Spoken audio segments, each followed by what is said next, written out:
They may have named the whale after sperm, but we all know there's no cock like horse cock. Warning, this podcast contains violence, sexuality, gore, and other horrible and disturbing things. Listener discretion is advised.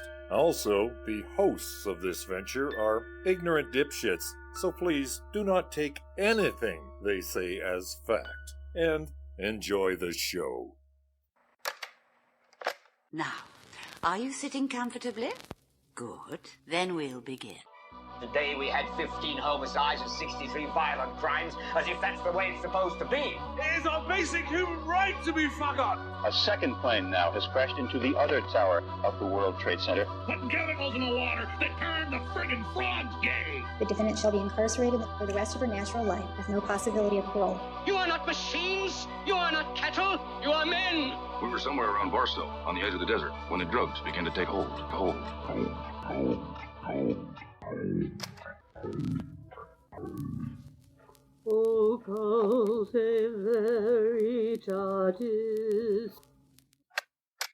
This is part 2 of a 2-part story. If you want to hear the backdrop of the 1800s whaling industry and the story of the Essex leading up to its sinking, tune into part 1. But in this part 2, we're going to tell the story of the men who survived the whale attacking the ship, and just how many of them make it to the end. We're here to talk about the Essex, and I suppose the question of the evening we should start with, in case anybody who's joining us may not know, what are the basic things everybody should know about the Essex tragedy? Yeah, well, the Essex left Nantucket in the summer of 1819, just the year after the Pacific National Bank was built. She was a typical whale ship, about 20 years old, not in great repair. She had a first-time captain, George Pollard Jr., first mate Owen Chase, 21 men. The cabin boy was Thomas Nickerson, and they departed and headed for the Pacific. It was a normal whaling voyage, not a very successful one, as they made their way around Cape Horn, up the west coast of South America, and they decided to venture out farther into the Pacific than the Essex had ever been before, to the offshore grounds. And they were, after a stop at the Galapagos, they were 3,000 miles from the coast of South America when they sighted a huge sperm whale, 85 feet long. This is a huge whale. If you know the huge jaw here at the Whaling Museum, that reputedly came from an 85-foot whale, just massive, particularly when you realize the ship was 85 feet long. Well, one of the whale boats was damaged, and so first mate Owen Chase dragged that boat up onto the deck of the whale ship Essex, was repairing it, while the other 2 whale boats were off pursuing whales. Cabin boy Thomas Nickerson, all of 15 years old, was at the helm, steering, when this huge 85-foot sperm whale appeared on their port side. They didn't think much of it, because never before in the history of American whaling had a whale attacked a ship. But this whale had a different intention. It began to pick up speed, slammed into the side of the ship, knocked the men to their sides, would come back at it again, drive the ship backwards, crush the bow like an eggshell. The ship would not sink, but it would fill up with water. The men would take to their whale boats. They all gathered, and Captain Pollard would eventually arrive and say to Mr. Chase, because they were over the horizon, they hadn't seen all what happened, would say to Chase, Mr. Chase, what is the matter? These were men of few words. Chase simply said, we have been stove by a whale. Now, many of us have, if you don't know about the Essex, you're probably familiar with Moby Dick. This would inspire the climax of that great American novel. But where Moby Dick ends is just the beginning of the Essex disaster. It would turn into a survival tale like none other. And when news came to Nantucket and eventually the rest of the country, this was big news. This is before the American West had become the predominant wilderness that incited the American imagination. The sea was the wilderness. This was the Donner Party, before that all unfolded. At first, they traveled together, all three boats. This made cooperation easier because second mate Matthew Joy's boat didn't even have any navigational equipment on it. Only the other two boats did, so they had to keep together if they wanted to navigate. But things were becoming uncomfortable quickly. I don't have much ocean experience at all. I've only been out on the ocean a couple times, but something that can happen if you have salt spraying down on your skin constantly is you start to form these big open sores from the salt spray constantly being on your skin. Your skin starts to get painful and blistery and form these rashes from the constant spray of salt water. Well, there we go. On day 6, the men from First Mate Owen Chase's boat were already irate. They were suffering from great thirst and hunger. Their supply of hardtack had been soaked with salt water, so in the process of trying to get into these boats and trying to divide the materials, a bunch of their hardtack got wet with salt water. So every time they decided to keep on eating it, they just kept on dehydrating themselves. Oh, it would be really fucking gross and full of gross saltiness, and there would be very little nutrition to be gleaned from it. Oh yeah, and some of these guys, they used up all their water ration, dipping their hardtack into it, and then having nothing else because it was often too hard to chew. They would start dipping it into the salt water to soften it. So they were dehydrating themselves with every bite, some of them. Exactly. So talk about a bad luck crew. On day 10, Captain Pollard's boat was also attacked. This is boat number 1. This time by an orca, a killer whale. Orca attacks on boat are also pretty much unheard of, but it was reported to have occurred. So now you have 2 boats that are damaged and taking on water that has to constantly be bailed out. Oh, and also on day 10 after the Essex sinking, second mate Matthew Joy started to show symptoms of tuberculosis, a fatal disease. Oh no! That's a really easily transferable disease, a super contagious situation. Oh yes, oh yes.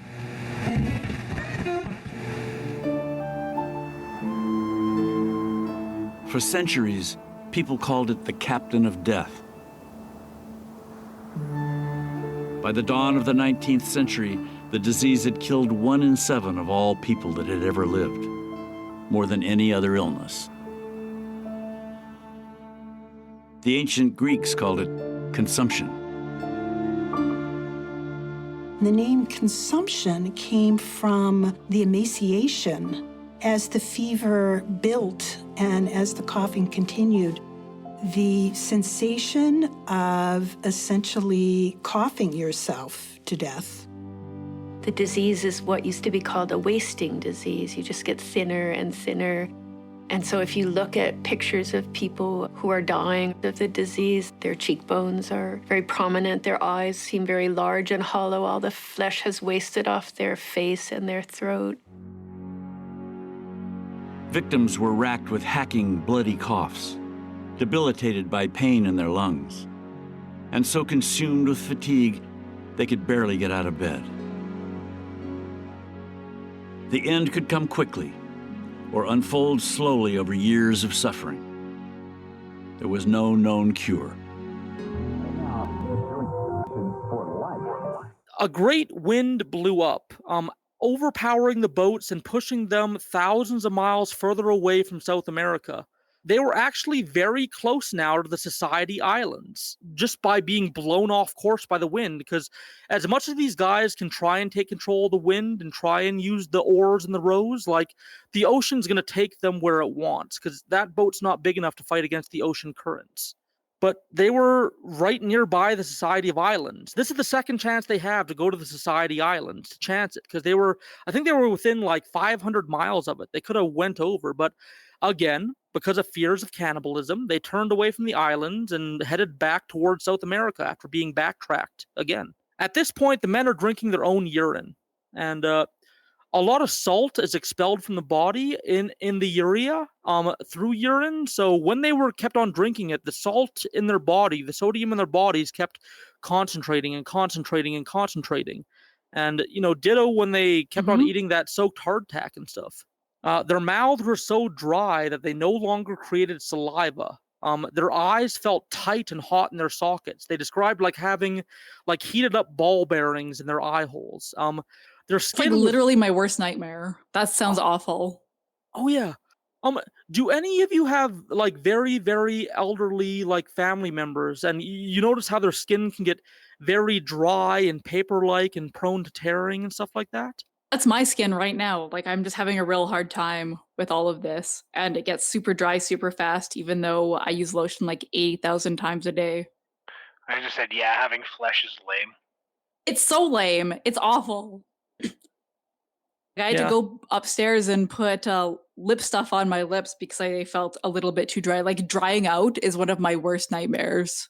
Oh yeah, and these guys were bone dry. Like they were at the point where their skin was becoming more like dried leather than like a pliable thing that went over their bodies. Like it was just tight against their skulls. It's horrifying. The tortoises were long gone. Their rations were wearing thin, and the wind wasn't cooperating with them. Sometimes the wind blew them the right way and they got excited, but then the next day the wind would blow the opposite way and they would lose all their progress. Haha, just kidding. Yeah. The men were days away from death at this point, but hope appeared. On day 30 from when the Essex sank, an unknown to them tiny island appeared on the horizon, green with vegetation. Later on, we would name this island Henderson Island. It was a tiny island. It was sparse. It had mostly like a very sandy soil that wasn't capable of growing much. It was basically like a nesting ground for a bunch of birds because the ecosystem couldn't support much else. But hey, they found a bit of reprieve. They even found a freshwater spring. They found that on the side of a cliff, when the low tide was lowest, there was a little freshwater spring that sprang out from the bottom. So they would get in their boats and go to this cliffside and take turns drinking from this spring. So they were able to get rehydrated and fill up all their water stores. Additionally, even though the animal life on the island was pretty sparse and it was a tiny, tiny island, this island is literally near nothing. I pulled it up on Google Maps, and it's like near literally nothing. Oh yeah, well, like there's islands. Like if you've gone fishing in a Saskatchewan lake that has an island in it, like that island in the middle of a Saskatchewan lake is maybe bigger than this Henderson Island. It's tiny. Course of a week, including Christmas Eve and Day of 1820.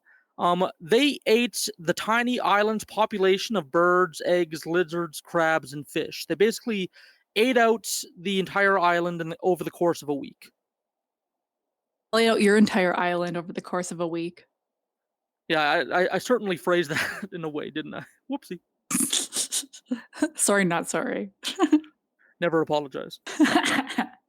Okay. Yeah, the island, I guess. I don't know. It's like maybe maybe about 6 kilometers across, I guess. Just kind of looking at it on Google here. Yeah, it's about 6 kilometers across. How many minutes is it across? Minutes? Yes, we measure time in minutes here in Canada. It's about 6 minutes across. It's about an hour across. I'd say probably about 15. How fast are you traveling? That depends on.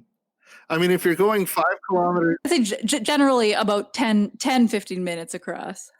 Well, I mean, if you're walking at like a casual pace, maybe a little bit of a picked up pace walking, it's probably about an hour across to walk across the whole island. If you're there you go. Walking, how's that sound? That sounds good. I assume our people know what a kilometer is, but okay. Average walking speed of a disgusting human is 5 kilometers an hour. So yeah, it would take you a normal walking pace just over an hour, to get across it. Yeah, and this island isn't much more than a glorified sandbar, so they easily ate up all the basically edible resources on the island in the course of a week. So, having completely depleted the island's resources, island number 2 destroyed.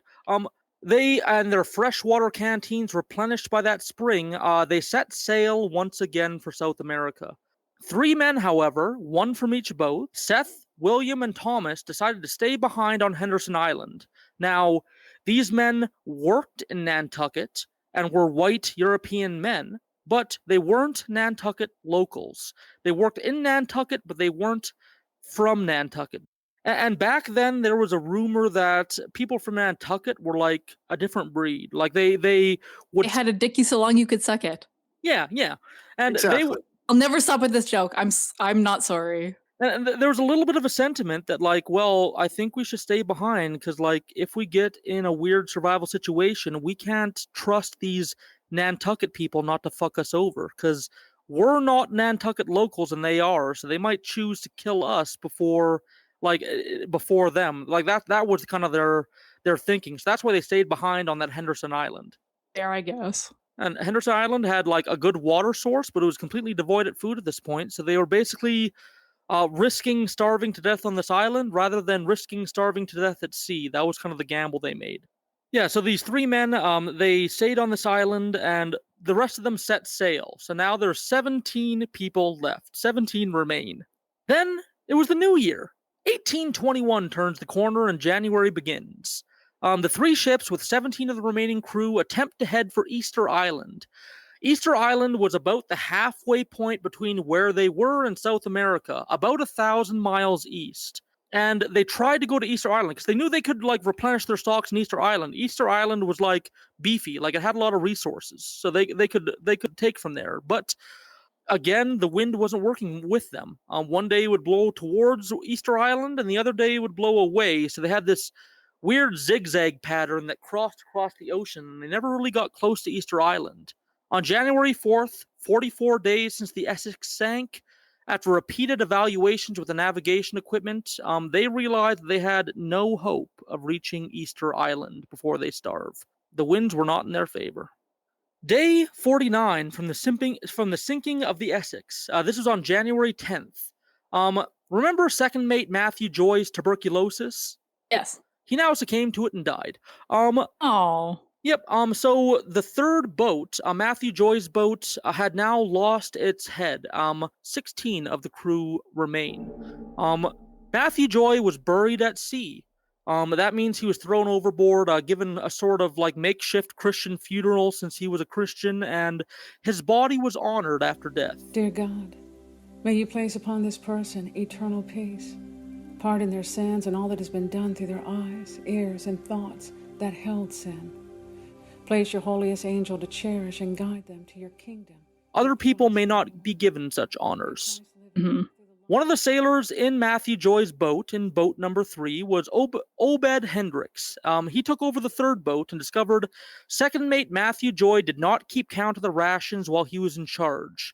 Despite months left in the journey, there was nearly no food or water left. Matthew Joy had not been keeping track of it, had not been distributing it, so basically their stores and their boat were almost out. We're talking about how long a person can go without any food. Now, everyone's different based on what kind of stores we have. We're also different based on what kind of energy we put out every day, and a lot of that is actually based on our mental health. And some of it is based on what kind of stressors are around us, what kind of environmental toxins that are in our atmosphere that we breathe and we are around every day.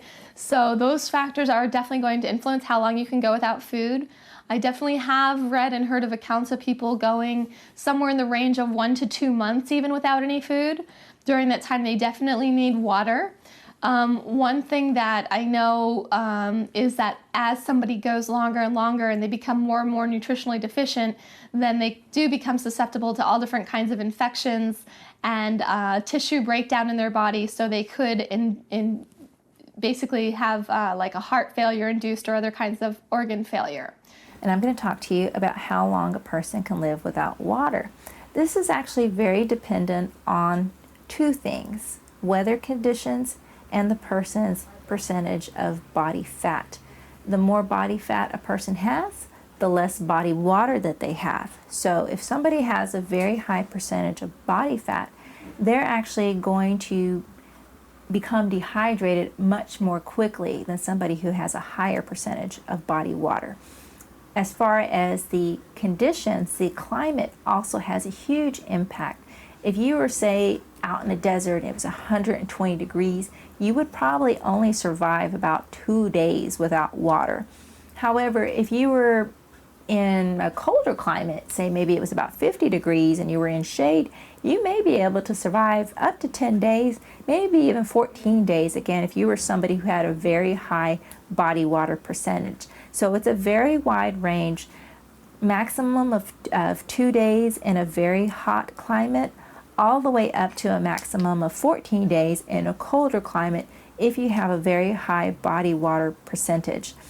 The other thing to keep in mind is your actual health status. If you have any type of sickness, say for example you had a cold or the flu or something like that, you were already running a fever, that would also cause you to become more dehydrated more quickly. So you would not survive as long without water as somebody who entered that state in a healthy condition. So a wide range of how long you can survive without water.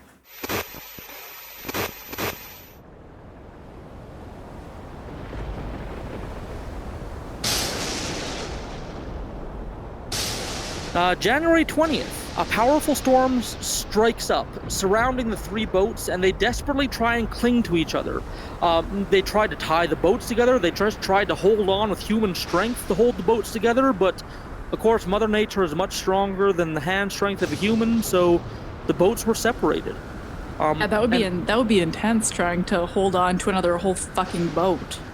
Oh yeah, with the wind beating with like 12-foot waves in the middle of the ocean, it'd be impossible. Yeah, no thank you. That would be like impossible. And because of that, First Mate Owen Chase's boat number 2, became separated from the other 2 and became irreparably knocked off course. He was unable to find or rejoin the other ships. It was at this point that one of the sailors, one of the free black men on board, Richard Peterson, had stopped eating. A couple of days after separation, after refusing his tack ration once again, like he refused to eat, Richard Peterson died. 15 remain. Oh, jeez. He was keep given dropping, hey? Yeah, it's gonna, yeah. He was given a proper burial at sea. This is according to all the white guys from Nantucket. So they say that at this point that they gave him a proper burial at sea, but I don't know if you want to trust like all the white guy witnesses from Nantucket to say that. Maybe they did give him a proper burial, but I wouldn't put my money on it. No. And it's not surprising that the first to die from malnutrition, even if they didn't kill him, was one of the black sailors. Even on the Essex, they were given poorer rations, less food. And because of that, they had less fat on their bodies when the crisis began. Fat is important to survive or survive longer in starvation. Like I know we got like a Weight Watchers world now where everybody is pressured to shed a few, but in our survival history, like fat is a high energy, like a densely energy packed substance that the body can use in survival situations. And because these black men it's like a storehouse of nutrition. Yeah, exactly. In case you can't eat, yeah. Yeah, and because of this, like basically all the black sailors on board, they basically started off like disadvantaged because they were fed less and fed less quality food. Yeah. So they started off like disadvantaged. Fun fact, women are much more likely to survive starvation scenarios because of a higher proportion of body fat they tend to have.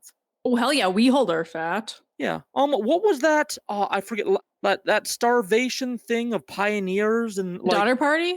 That's the one. A lot of the women ended up surviving the longest on that because of their fat stores, you know?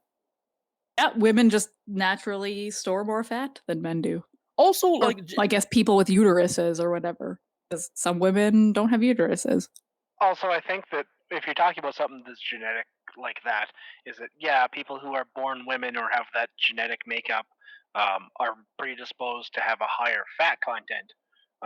Not all women, whether they're born as women or not, are that way. Like there are some women that are born that have no body fat, and there's some men that are born that have way more sort of resting body fat than a woman would. So like I think it's still an accurate thing to say that women generally do that, whether or not any other thing sort of continues. But also, I hate humanity and think that all of you should just come down here. So, you know. Meanwhile, on boat number 3, Obed had taken over from the dead second mate that had succumbed to tuberculosis, and on January 20th, the same day that Richard Peterson died in boat number 2, Lawson Thomas, another black man, died of malnutrition in boat number 3, and the crew made the decision to eat his body. Today we look at how to best cook a human. Now the good thing about a human is that they're fairly nutritious. A nice steak or a pound of flesh will give you a daily intake of protein.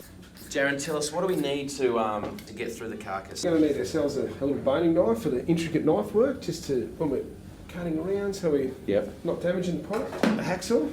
Okay, so that like to cut through the bone and shit? Cut through the bone, which is pretty hard. Or we can do it the old-fashioned way with a chopper, but this might create a few bone chips. We don't really want to do that. The edible parts of an average-sized man contain a total of about 125,000 calories. That's enough to feed a small hunting tribe for a couple of days. That might sound like a lot, but it shows we're actually not a great food source. In terms of calorie density, hunting something like a cow, horse, pig, or bear would be much more worthwhile. The finding means, despite the fact that cannibalism clearly happened, it was probably never a viable way to get food, and the payoff just wouldn't be worth it.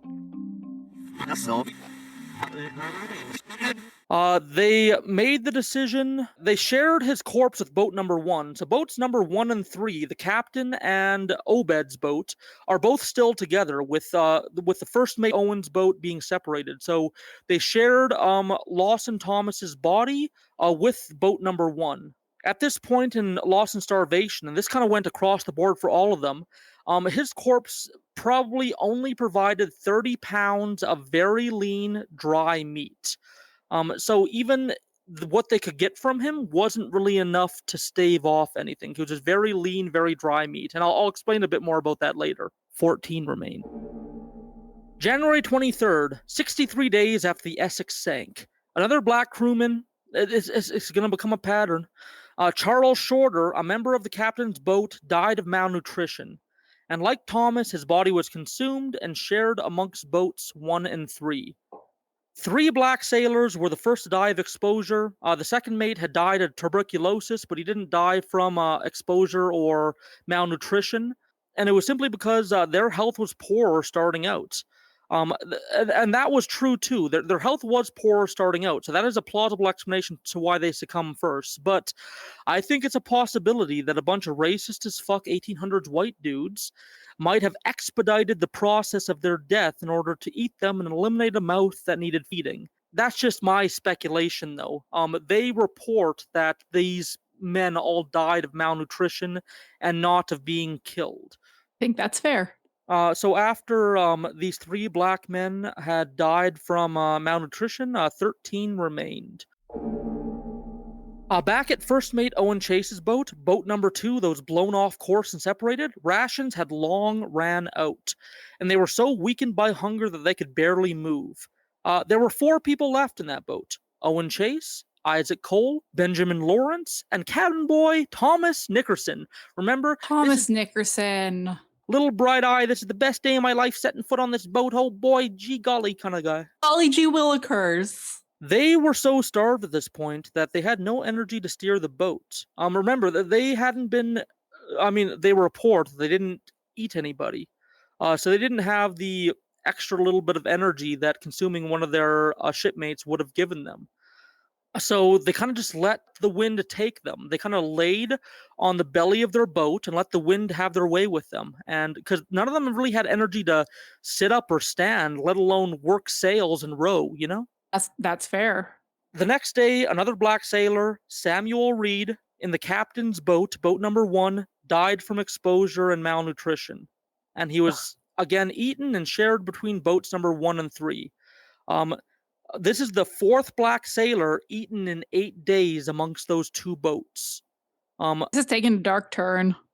Oh yeah. One black sailor, he stayed in Ecuador. Another 4 were eaten after they succumbed to malnutrition. There was 1 black sailor left on board in all 3 ships, William Bond. And it's strange that all the black guys died first in this disaster, and William Bond was kind of all by himself at this point. I don't think it was that strange that all the black guys died first. It's very sad and indicative of the times. Yeah, strange is probably the wrong word. It's disappointing but not surprising. Yeah, no, I'd agree with that. So at the point of Samuel Reed, the fourth black sailor to be eaten, there was 11 that remained. Now, they've eaten collectively about 120 pounds of meat at this point, amongst around 13 men. Like, because some of them died, some of them took part in consuming the others, so about 120 pounds of meat amongst 13 men. So, oh, that's fucking gross. Yeah. Blech. Yeah, you think, I mean, shouldn't they be getting better? You think that eating this much meat would, like, gain them, but no, not really. All their bodies were so starved that they had little ability to digest what they were eating. Like in a healthy body that's well hydrated and like healthy and is able to do all the stuff, isn't like on the verge of dying. Like digesting something that's fat free isn't a big problem. Like if you digest something without fats in it, absorbing those nutrients and digesting it isn't a big problem because your body has energies, has energies and energy and stuff to digest it if you're like healthy and well. But if you're starving, your body sort of needs the extra hand from fat in order to digest and absorb food.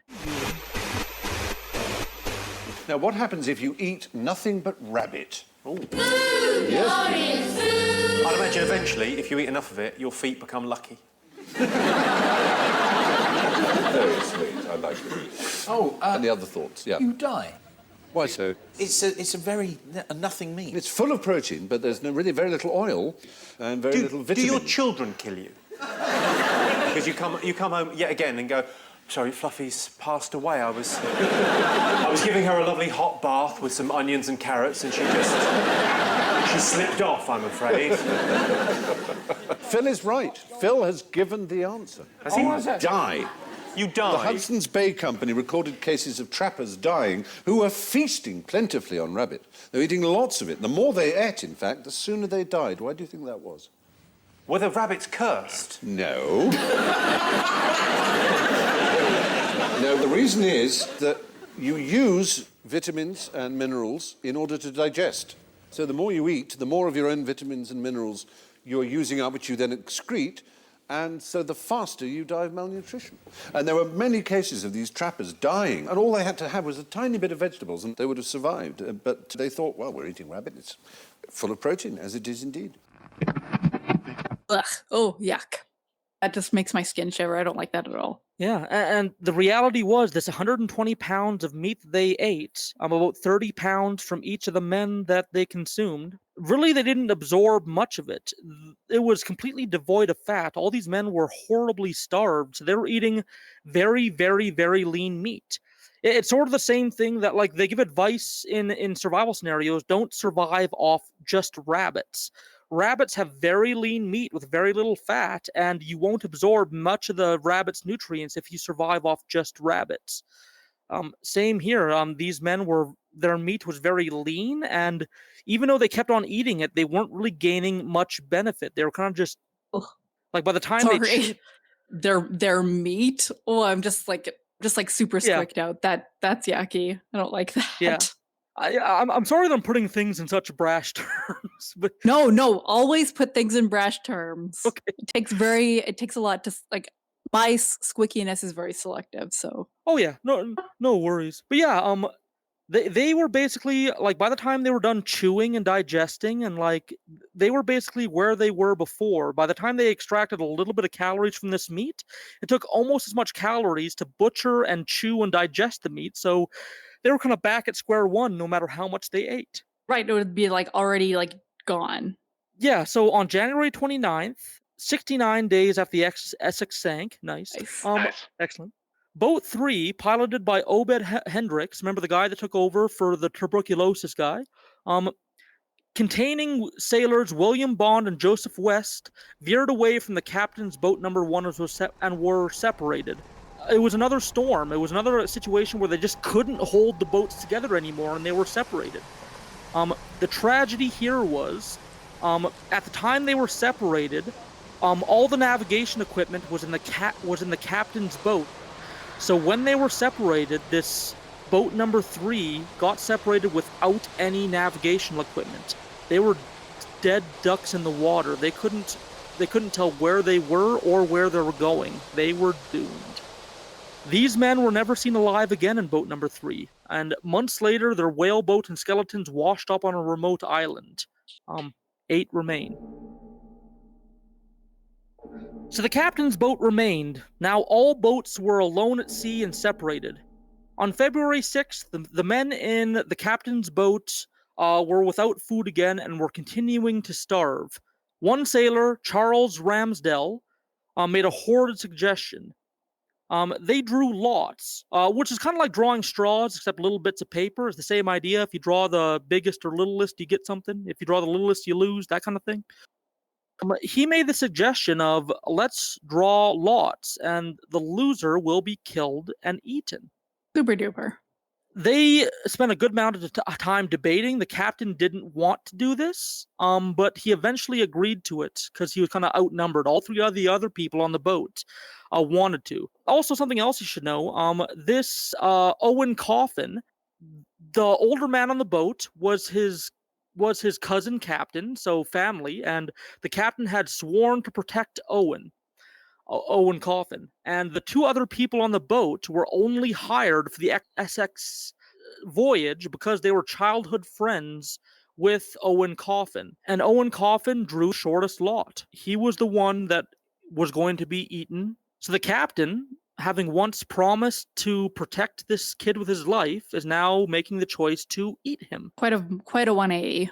They drew lots again to choose who will kill him, and it fell to Charles Ramsdell, a childhood friend of Coffin. Imagine a childhood friend of yours, and you're out at sea, and you have to shoot him and then eat his body. That's kind of what Charles Ramsdell was going through. Even though he suggested it, it gave him pause. If we end up at sea, you can just kill me and eat me. It's fine. We don't have to draw names or nothing. Sweet. Yeah, it's recorded. It's recorded. Okay, good. Yeah. It's legally binding, I guess, hey? I'll give you a Viking funeral before I cook you. I promise. Sounds like a plan. Also, you can shoot and eat me because I don't eat meat. So just... I hear she tastes low, so you probably don't want Sage. I taste fine. We'll have to ask Mr. Sage Murray to be sure. He just came up behind me and he said true. Gross. There we go. From the husband's mouth. So, Coffin was decided to be the one to be killed. And his childhood friend Charles Ramsdell took one of the rifles, one of the muskets or the pistols, and they shot him in the head. And they butchered him, and they ate him. Just before his death, because some of these people survived to, I guess, report, but he was asked what he thought about his fate, and he simply said, "It is as good as any other." So he was kind of resigned to his fate. I imagine he's not living a great life by this point, it's like, if things are just that bad, you're probably like, yeah, just, I'm suffering, just end it, Super fair, yeah. February 20th, like days and days after the point, like they were in this boat. So all this time, like what you were doing through December and January and early February, imagine just being on a boat, slowly starving. Well, thank you. Too soft for that. Don't worry, I'll keep you fed. It'll be good. Thanks. 78 days after leaving the Essex, on ship number 2, Isaac Cole began to go insane. This was the ship that initially became separated. Now, all the ships are separated at this point, but this is the one that got separated in the first storm. Isaac Cole began to go insane. But he was thrashing, he was foaming at the mouth, ranting and striking out. He was seemingly unable to control himself. He had seizure-like symptoms, and on February 8th, he finally died after hours of thrashing on the bottom of the boat. He was apparently... Break from reality? Yeah, Isaac Cole... Yeah, I think that's a good one. Isaac Cole had a break from reality and slowly began to, degrade. They resisted eating him for days. Remember, boat number 2 never participated in the initial eatings. They didn't know that the other boats were eating, a guy every second day. So they resisted eating him for days, but and they wanted to respect his body, but after a few days, and again, this is from the witnesses that survived, a bunch of white guys, so grain of salt.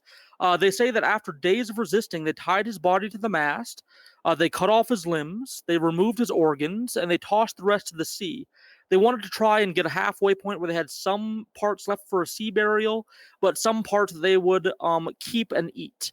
His meat and organs were roasted on a flat stone that was placed in the sun, and just 6 days later, by February 14th, his entire body was consumed. Happy Valentine's Day! Yep, 6 Guess remain. You gotta do what you gotta do, right? Yeah, it's a I don't know what I would do in this situation. It's brutal. Like I know I'm judging these people pretty hard because they're a bunch of racist fucking whalers and all that, but I might do that. I might eat my buddy on a boat if I was surviving. I can't like. I probably would too. You know, like to survive, you would go into survival mode, and you would like. I'd probably eat you, Richard. I'd probably eat you, Ood. I mean, it worked for the Donner Party, and in Alive when they crashed in the mountains on the plane there. I think worked might be a loose term. I guess so, yeah. Or a loose term. I mean, you got to survive, and if that's all you've got to eat, though. That's fair. Like I said, like I'm not sure what I would do in this scenario, so I can't really judge any of their actions. Like, I probably would have been eating people too. You would eat the shit out of me for sure. Like that part of your brain would kick in. You'd be like, well, guess I'm eating one of my best friends. If it's any consolation, I think I would be traumatized for the rest of my life because you mean a lot to me. Yes, well, likewise. Like in the cartoons where like the people are stranded on the island and they look at the other person and they look like a steak, and the other cartoon character looks at the other guy on the island and he looks like a hamburger. I mean, it's not sweet, delicious tofu for me. I mean, it's not far off. If their mouths were able to still produce saliva, I'm sure that they might be salivating looking at each other. February 18th, 89 days after the Essex sinking, boat number 2, the one that got initially separated, spotted a tall sail in the distance. It was a ship from London, the Indian. Yeah, that was the name of the ship. Super duper. Yeah. Was sailing in the area, and they used the last bit of their strength to chase the Indian down and get the attention of the crew. The 3 members of the Essex crew that were in boat number 2, and so they were brought on board this Indian ship, and the captain said that they were the very picture of suffering and misery. He basically brought on these people that looked like walking skeletons, like emaciated, like hip bones sticking out. Like these people were starved to the max, and the captain said of them that they were the picture of suffering and misery.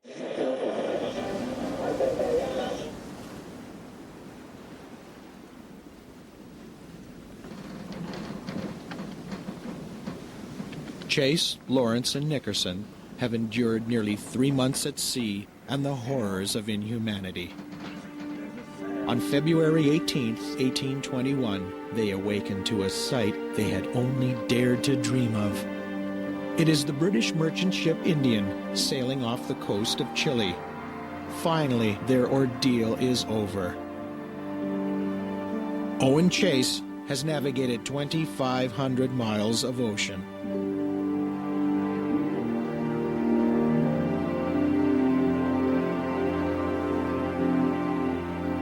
But Pollard's boat has yet to be found.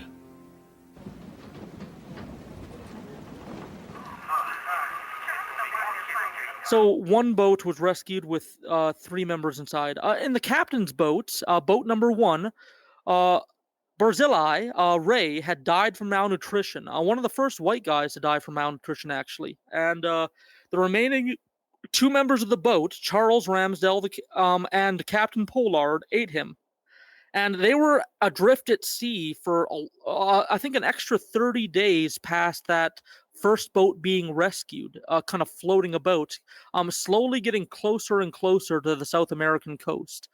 In their desperation, they didn't want to kill each other and be alone, so out of their desperation, they started to break open the bones of the men they had previously consumed to suck out their bone marrow, something they hadn't done before. Yuck. Probably one of their better ideas. Bone marrow is nice and fatty. Actually, I was just about to say that. So yeah, there's fat inside this bone marrow. So it's likely that their desperate decision to suck out the bone marrow was the correct one. Now, these guys weren't nutritionists. They didn't know that the fat was the key and stuff like that. But they broke open these bones, sucked out the marrow, and this likely gave the men the energy they needed to survive. Probably, yeah. Leanne's butchery is amazingly skillful. He keeps the hide intact. He'll dry it and use it as a honey pouch. The arrowhead broke off somewhere in the kudu, so he's being especially careful to cut away any meat that may have been tainted by the poison. Joyful. With the animal completely cut up, the hunters break into their favourite part, the bone marrow.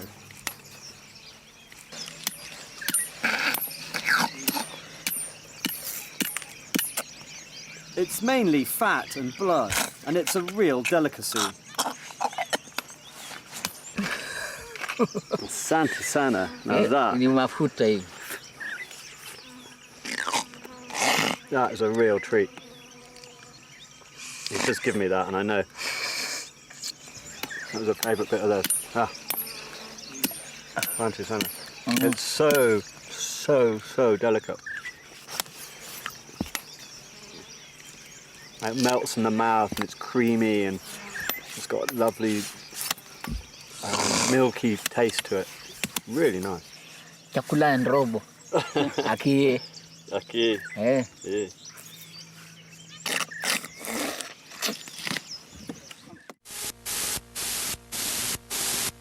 So, drifting in and out of consciousness for a long time after the initial boat number 2 was rescued, the captain and Charles Ramsdell were just floating with the current. Much like boat number 2 earlier, they didn't have any energy to stand up or to even move. They could barely open their eyes. So they just were kind of simply drifting with the current and wind. Suddenly they heard yelling, English yelling, American yelling. They were found by the ship Dufon, which was an American ship, and they were brought on board. Now, these men had been through a lot. It had been 77 days since the Essex sank, and they were obviously traumatized. So they were brought on board a ship, a fully stocked ship, had food, had wares, had new clothes for them, could even clean them up and nurse them back to health.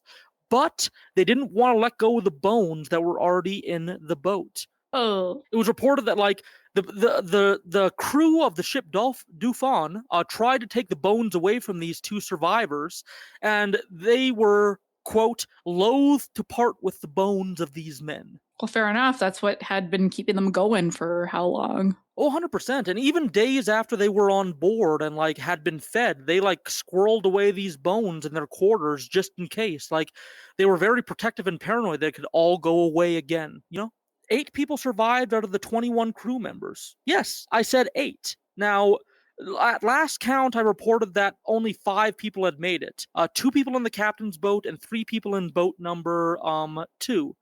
And of course, the other boat that was lost, boat number 3, without navigation equipment, all the people inside turned up dead. But 8 people survived. Remember those 3 people that got left behind on the island? Days after the rest of the crew set sail, ships came by the island and rescued those 3 men. Days later. Oh, well, good for those 3 men. No, I'm not condemning them. There was no way that they could have known that it was on a shipping route. They didn't even know this island existed before then. But if they would have stuck around on the island like those 3 wanted to, if everybody would have stuck by, they could have all been saved and they wouldn't have had to resort to what they resorted to. That's for sure. I guess it goes, it's like when you're what do they say? When you're lost in the woods, the best course of action is to stay put. Same sort of deal, I guess, when you're lost at sea. Little bit. And I think, I bet that might be part of the advice. Instead of endlessly rowing and using up all your stores of energy, just try and stay as put as you can. I can't imagine how bad would those men that decided to keep going on feel once those other guys were rescued after 3 days after they had eaten people and stuff. Well, fuck, we could have just stayed on that island with those other bags and we wouldn't have had to eat this fucker. And these men were they were whalers. They were products of their time. They were unkind and unfair to indigenous people and the black people that they had employed. But they were still human, and they were very deeply traumatized by this event. Well, fuck yeah, which super makes sense. First mate Owen Chase, he was reported to hide food around his house until the day of his death. Many others never set foot on a boat again. Yes, the people from Nantucket, the whaling capital of the world, like these people vowed to never set foot on a boat again, and understandably. Yeah. And I wouldn't either. Oh, 100%. And the survivors were also shamed. Like civil rights were still like very, very poor in like the mid 1800s, but they were starting to become more and more prominent. Like that discussion within society was starting to become more prominent in the mid 1800s. So when the full story came out and everybody found out that like all the black guys were killed and eaten first by looks of it, a lot of the survivors were shamed for the rest of their lives. A lot of them became kind of recluses. The Quakers controlled most of Nantucket's economy and politics. And for years to come, they would try and kind of whitewash Nantucket and try and resell it as like a positive example of race relations. They kind of made a big deal about black and the Wampanoag contributions to whaling. They tried to recruit more black sailors into positions of power. They formed an all-black whaling crew that controlled their own ship, and they were actually largely successful. They brought 2,200 barrels of whale oil back in one voyage. But, like the stain of the Essex disaster still stood strong. Like, that racist underbelly was still in that town, and the Quakers tried to spin it to be different, but like there was a lot of like weird shit that happened in the situation that followed. Mm-hmm. Yeah, so that's pretty much my long and short of it. That's the real story of Moby Dick. It was a series of unfortunate events of people taking risks and making the wrong decision and like having to make brutal choices because of it. Bunch of dominoes that after you tipped the first one, the rest of them fell over. It's really just Murphy's Law, I guess, yeah.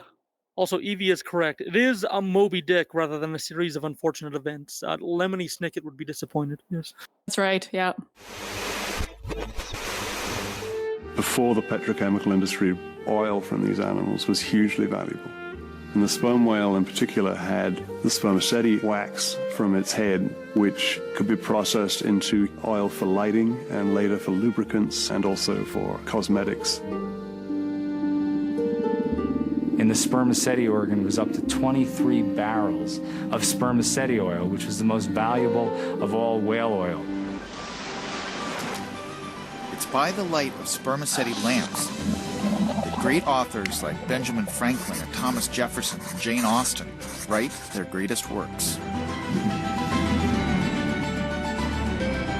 During the 1800s, it's spermaceti oil that lubes the steam engines and locomotives of the Industrial Revolution. And it was still used in the gearboxes of American automatic cars up until 1972. And because it stays liquid even at sub-zero temperatures, an urban myth took root that it was used in the Apollo 11 mission to land on the moon.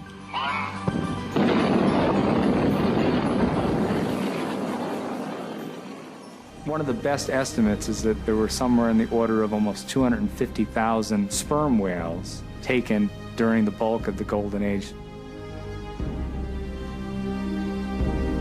By the end of the 1850s, fewer and fewer whalemen could make the numbers work. It's partly that they've killed so many whales that are pretty close, and it's harder and harder to find enough whales to fill a ship.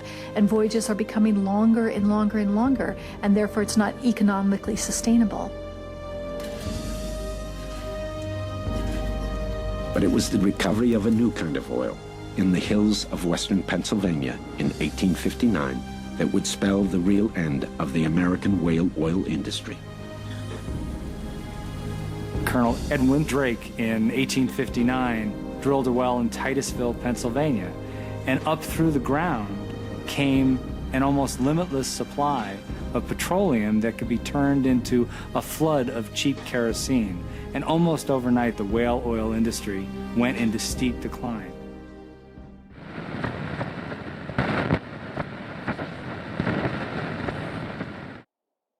That was a really good episode. I learned a lot.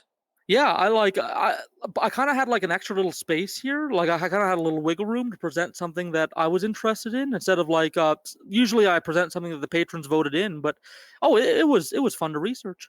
Yeah, I guess do you guys have any final thoughts on the true story of Moby Dick, the Essex disaster? Oh, I can definitely see how everything went sideways, and it sucks, and I feel bad for those people. Like it's shitty. It is depressing. Yeah. That's right, Evie. Depressing. That's why I'm not a sailor. There once was a man from Nantucket. Moby Dick is still my favorite. So long he could suck it. He said with a grin as he wiped off his chin, if my ear was a cunt, I would fuck it. Yes. There we go. No one had actually said the whole limerick yet. I know, I'm sorry. I wasn't sure if I was allowed to. Yeah, I think that's a good point to leave off on. A kind of a horrifying little snippet of history from, Whaling Town, USA, 1800s. From Occulte Veritatis, I'm Ood Gallifrey. Paige Murray. Richard Bigley. And living forever in our sound equipment on a 1,000,000-year contract. The soundboard demon. Hello, occultists. It's Leon Filger. Welcome to the Palette Cleanser. That's the song that plays out the show. And this week, it's my own cover of Barrett's Privateers. It's a Stan Rogers tune. It's one of my favorite sea shanties. I'm a sea shanty kind of guy. The multiple tracks aren't really all that in sync, and my harmony is terrible, but god damn it, did I ever nail that last note. So, without further ado, Barrett's Privateers. We'll see you in the after show. Oh, the year was 1778. How I wish I was in Sherbrooke now. Well, a letter of marque came from the king to the scummiest vessel I'd ever seen. God damn them all. I was told we'd cruise the seas for American gold. We'd fire no guns, shed no tears. Now I'm a broken man on a Halifax pier, the last to bear its privateers. Oh, Elsid Barrett, cried the town, how I wish I was in Sherbrooke now. We were 20 brave men, all fishermen, who would make for him the Antelope's crew, God damn them all. I was told we'd cruise the seas for American gold, we'd fire no guns, shed no tears. Now I'm a broken man on a Halifax pier, the last to bear its privateers. Oh, the Antelope sloop was a sickening sight. How I wish I was in Sherbrooke now. Well, she'd a list to the port and her sails in rags, and the cook in the scuppers with the staggers and jags. God damn them all. I was told we'd cruise the seas for American gold. We'd fire no guns, shed no tears. Now I'm a broken man on a Halifax pier, the last to bear its privateers. On the King's birthday we put to sea. How I wish I was in Sherbrooke now. We were 91 days to Montego Bay, pumping like madmen all the way. God damn them all. I was told we'd cruise the seas for American gold. We'd fire no guns, shed no tears. Now I'm a broken man on a Halifax pier, the last to bear its privateers. On the 96th day we sailed again. How I wish I was in Sherbrooke now. When a bloody great Yankee hove in sight, with our cracked 4-pounders we made to fight. God damn them all. I was told we'd cruise the seas for American gold. We'd fire no guns, shed no tears. Now I'm a broken man on a Halifax pier, the last to bear its privateers. Oh, the Yankee lay low down with gold. How I wish I was in Sherbrooke now. Well, she was broad and fat and loose in stays, but to catch her took the Antelope 2 whole days. God damn them all. I was told we'd cruise the seas for American gold. We'd fire no guns, shed no tears. Now I'm a broken man on a Halifax pier, the last to bear its privateers. Oh, at length we stood 2 cables away. How I wish I was in Sherbrooke now. Well, our cracked 4-pounders made an awful din, but with one fat ball they yanked stove us in. God damn them all. I was told we'd cruise the seas for American gold. We'd fire no guns, shed no tears. No, I'm a broken man on a Halifax pier, the last to bear its privateers. The antelope shook and pitched on her side. How I wish I was in Sherbrooke now. Well, Barrett was smashed like a bowl of eggs, and the main truck carried off both me legs. God damn them all. I was told we'd cruise the seas for American gold. We'd fire no guns, shed no tears. Now I'm a broken man on a Halifax pier, the last to bear its privateers. So here I lay in me 23rd year. How I wish I was in Sherbrooke now. Well, it's been 6 years since we sailed away, and I just made Halifax yesterday. God damn them all. I was told we'd cruise the seas for American gold. We'd fire no guns, shed no tears. Now I'm a broken man on a Halifax pier, the last to bear its privateers.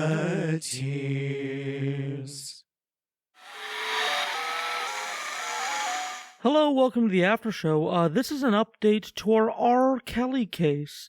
Yeah, one of our earlier cases, and it's one of our earlier ones because we scooped the media on it. That's right, when Sage Murray covered R. Kelly's sex cult, she was ahead of many media sources, many major media sources. Nobody was really talking about this. And the updates are still coming, as recent as today.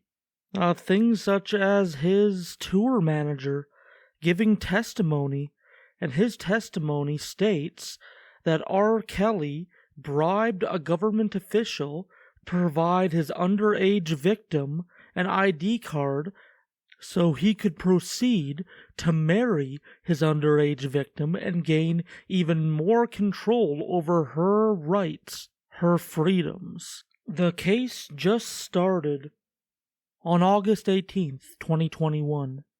New, more horrifying details will continue to trickle out, and I'll continue to report back to you, the cultists. Kelly, jurors heard the first testimony from one of R. Kelly's alleged victims. She is Geronda Pace, now 28 years old, but she testified that she first met R. Kelly when she was just 15 at another courthouse when he was on trial in Chicago in 2008 on child pornography charges. He was acquitted in that case. She had gone to the trial to support him. A year later, she testified, he took her virginity. She admitted she lied initially to him, saying she was 19, but soon confessed to him that she was just 16, even showing him her ID. That did not stop Kelly, though, from continuing the relationship. She said he just told her to act like she's 21.